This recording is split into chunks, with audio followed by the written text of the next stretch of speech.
So I have this Ubuntu virtual machine, and as you can see, this virtual machine uses a NAT network. It means that it doesn't share the same network as my local network, but it has its own isolated network. On this virtual machine, I installed Apache, and that's why I can open my web browser and go to localhost, and I get a response from my Apache web server. This response is sent on port 80, which is the default port for Apache. The thing is that if I try to access this server from my host,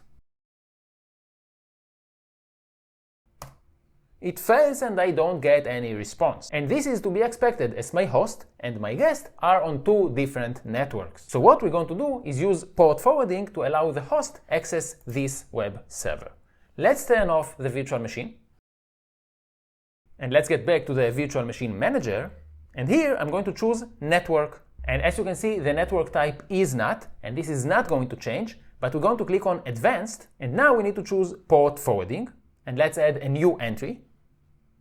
Now, the port on the guest has to be port 80, which is the port used by Apache. As for the host, you can choose any port number that's not currently in use. Generally speaking, if you pick a high number, it's very likely that it will be free.